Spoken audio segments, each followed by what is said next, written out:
Hey, what is up, mortals? It is SBurkVA here, and welcome to Part 8 of What If Deku Was a Power Ranger. I just wanted to greet you guys by saying sit back and relax. You're in for a treat, because it's morphin' time. Kruger called the 6 power teens and ordered them to come to the UA campus early. The purple-skinned man told them to meet him in one of the support labs. They didn't ask for a reason. The 6 knew that Kruger didn't explain when he gave an order. The teenagers with attitude arrived at UA as Kruger ordered. All 6 youngsters entered the lab and saw that Kruger, Ninjor, and the support expert Power Loader were gathered around a strange device. "Good morning, Rangers." The 6 told Kruger good morning in unison. "You're probably wondering why I asked you here." The dogged man looked at each ranger in turn.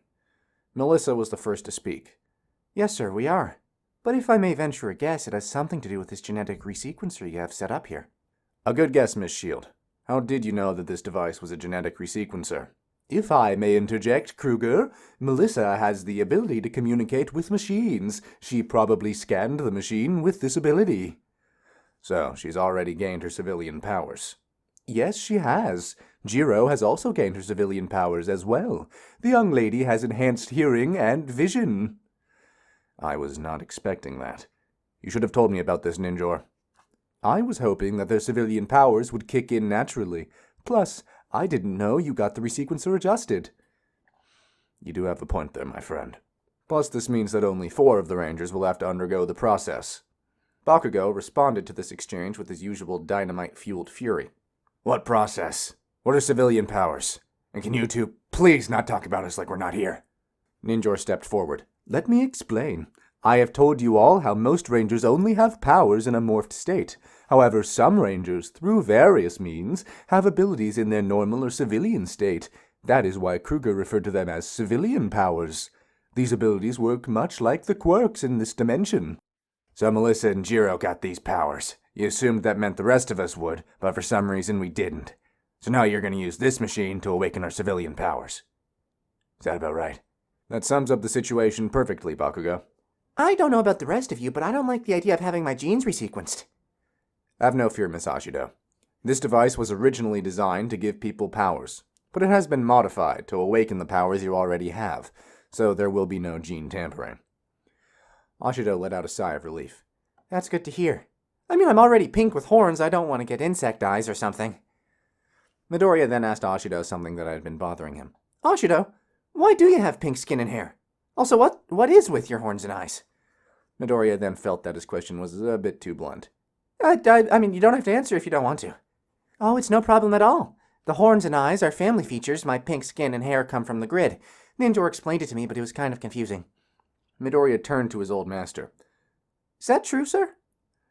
"It's true, Midoriya. Ashido's skin and hair turned pink because of her energy color. Ashido can infuse a greater amount of grid energy into her body than the rest of you. By the time I located her and placed the grid seal on her, she had already turned pink." "It doesn't bother me or anything. But why did you ask, Midoriya?" "I've wanted to ask for a while, but it never seemed like the right time. Then I worried that you might think I was judging you or something." Ashido got a smile on her face at how timid Midoriya could be. "Well, if you were curious, you should have just asked. We are friends, after all." Kruger cleared his throat and brought the teens back to the point of the meeting. "All right. Ashido, Midoriya, Kirishima, and Bakugo. I'm going to need you 4 to step into the machine." All 4 children nodded in agreement. The 4 stepped into the machine and were bathed in energy waves. After the machine went through its process, the kids stepped out, not feeling any different. "Kruger, sir, are you sure this device is working? I don't feel any different." "I can assure you, Mr. Midoriya, that the device is working. It will probably take a little while for the change to kick in." "I have to agree with Scales." Bakugo raised his hands in front of his face. "I think your machine is bust." At that moment, waves of force were projected from Bakugo's hands. The force waves hit Bakugo in the face and knocked him out cold. Midoriya and the others ran over to check on their teammate. "Kacchan, are you okay?" "I think his eyes have gone back in his head." "Yeah, like he's drooling." It turned out that Bakugo was fine. Since the bombastic boy was gifted with a thick skull, he was only out for a few minutes. "With this change, I'll need to adjust the Morpher systems. I'll also activate the power weapons while I'm at it." "That is a good idea, Miss Shield." Melissa then asked the other 6 to hand her their morphers. The power teens did so without hesitation. Melissa's finger glowed blue. The intelligent girl pressed her finger to the power crest on each morpher. Each lit up and made a series of clicks before going silent. "Okay, the adjustments are made. You four should be able to use your civilian powers while morphed. Unfortunately, the morphers will be completely inactive while the software updates. The thought of being unable to morph made Bakugo, so mad. How long until this update is finished? It'll probably take 3 or 4 hours. Bakugo gritted his teeth in frustration, but didn't argue with Melissa. After that, Kruger dismissed the teenagers with attitude, and they went on to their class. It's sponsor time. This video is sponsored by Skillshare. With the services Skillshare provides, you can access many in-depth tutorial videos based on anything you want to learn. Each class that they have is bound to help you with your creative endeavors. Do you want to learn how to make videos like this one? Do you know how to write scripts or edit audio? Skillshare has you covered. And with our link, you can have a 14-day free trial. So, what are you waiting for? Click the link now and get 14 days worth of classes free. Link in the description below. After completing their academics, Class 1A regrouped for their hero training. All of the students were excited to find out what they would be doing today. Aizawa walked into the room and took his place at the lectern. Today in class, we'll be going to an off-campus location. The training today will focus on dealing with large numbers of enemies and protecting civilians. Mr. Aizawa, we already had combat training this week. Shouldn't we be doing something else? That is a fair point. We were planning to have a rescue training class today, but plans have changed. Aizawa let out an irritated sigh. I'm sure you've all heard of the clay men that the heroes in the city have been having a problem with. Looks of recognition covered the students' faces, especially those of the 6 power teens. They knew that Aizawa was talking about the putties. The 6 also knew how dangerous they could be. Aizawa continued. These clay men have been attacking with greater frequency over the last couple of weeks. The administration feels that it is important that we prepare you future heroes to deal with these entities. Because these mudmen appear in groups, we're running the hero course students through these new simulations. The students all seemed satisfied with this explanation. Aizawa then told the students to get changed and meet at the bus. The students did as they were instructed. Midoriya, Bakugo, Ashido, and Kirishima all changed into their gym outfits, since they couldn't morph. Ida told everyone to form 2 orderly lines to load the bus. The blue-haired boy figured this would be the most efficient way to enter it. But Yaoyorozu had to burst his bubble by informing Ida that the bus had an open layout, and that his plan was, in fact, pointless. Ida, of course, felt horrible and embarrassed by this. However, all of the students got on the bus, and they were off to the facility. Hey, Midoriya, Bakugo, Ashido, and Kirishima. Why aren't you wearing your costumes? Our costumes are being upgraded. They told us they won't be ready until the end of the day. Oh, I'm sorry to hear that. I was kind of looking forward to seeing your suit again, Midoriya. It was really cool looking, with the shield and everything. I do feel kind of weird training without it, but these upgrades were very important. Tsuyu Asui spoke up at this point. I've been meaning to ask you all a question. Aren't your powers very similar to that of Ninjor?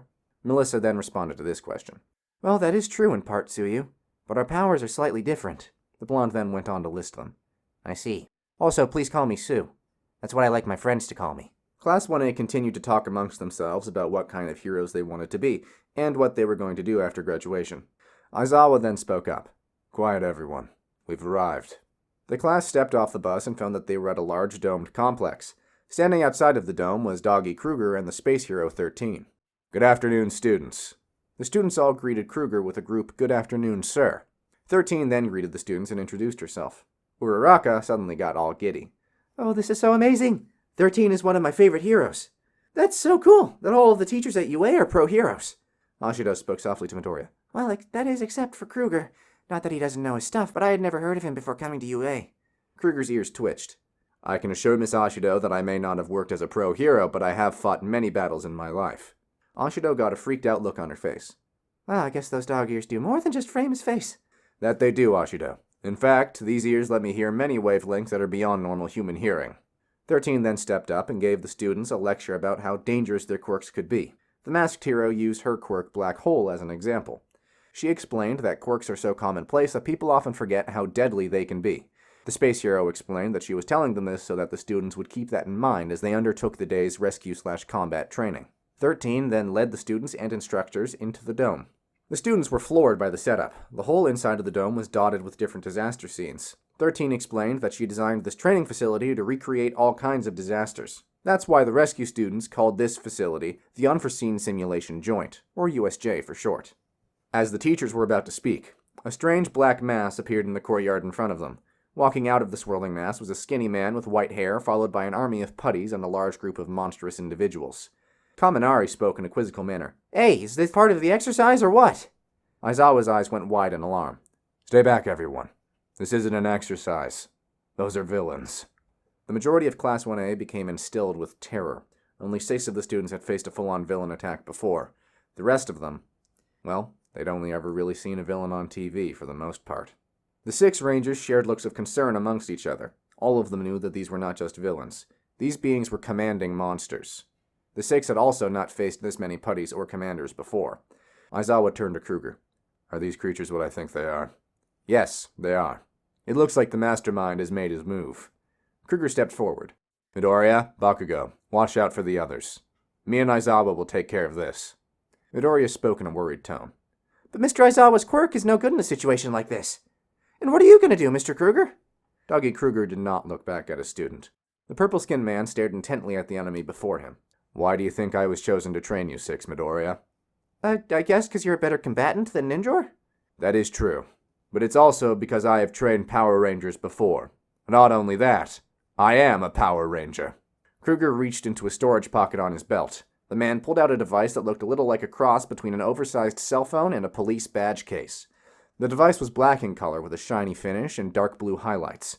As Kruger held the device up before him, Midoriya could see the letters SPD written in gold lettering on the front. Midoriya and the other Rangers were shocked. They knew Kruger was connected to the Morphin grid, but they had not seen him use any grid power yet. I'll show you kids that old dogs have the best tricks. Kruger raised the device before him and shouted in a firm and clear voice, SPD, emergency! The man morphed into a Power Ranger. His suit was far different from Midoriya and his friends. The Ranger suit was black and metallic blue. Across the chest was a giant 100. A long, straight sword hung at Kruger's side. The hilt of the blade was shaped like a wolf. Kruger took a cool pose and said, SPD, Shadow Ranger. Midoriya wondered what SPD stood for. When he and his classmates made it out of this, he had many questions to ask Kruger. But the intelligent teen knew that they would have to deal with the invasion first. Again, without looking back, Kruger spoke to his students. Stay back, and let me and Aizawa deal with this. But be ready for anything. Kruger drew the sword at his side. The Shadow Ranger held the blade in front of him. He then called out, Shadow Saber! And the dark blade turned a shiny gray. Kruger and Aizawa leapt forward into the mass of monsters and putties. Both men went to town on the villains. Aizawa found that his quirk didn't work on the villains, but the man quickly changed to fighting hand-to-hand. Kruger wielded his sword expertly. The K9 man was able to dispatch 3 or 4 putties with a single swing. The students could see why they were both allowed to be teachers at UA. Midoriya and the other students marveled at the skill of the teachers. But suddenly, a shadowy man appeared in front of the 1A students. Well, an interesting group we have here. I can see that there are a few Power Rangers among you. However, it would be problematic to deal with the pro heroes and these students. Let's split you up. Bakugo and Kirishima jumped forward to attack the Shadow Man, but before they could hit the villain, the 2 boys were enveloped by the shadows and disappeared. Soon after, Midoriya and many of the other students were also warped away. Meanwhile, Ninjor was back at the main UA security system control room, finishing the updates to the security system. The armored man sat in front of a large computer screen that had a loading screen up. The screen hit 100% complete. Okay, now I just need to send the data gathered from the old system through the new one. Ninjor plugged a flash drive into the computer. The blue hero then uploaded the data into the system. It took a few moments for the system to decode the data and render the information properly. As the rendered data loaded on the screen, Ninjor was shocked by the results. The information that the system showed was so shocking that he ran a secondary scan of all the information from the old system. But again, the results were the same. Ninjor pressed a button that called Principal Nezu directly. Principal, we have a major problem. Gather all of the teachers and meet me at the USJ. What's going on, Ninjor? There's too much to explain right now, sir, but I think that 1A is in trouble. Thank you all for sticking around, and I hope that you enjoyed. Before we leave off, we would just like to let you know that We the Celestials has several other channels for your entertainment and viewing purposes. All the information you'll need is in the description below, so feel free to check out all the other incredible projects that our team creates. Secondly, on behalf of We the Celestials, I'd like to thank everyone involved in the production of today's awesome content. Their details will be in the description below. That's all for today's video, so goodbye, and have a great day.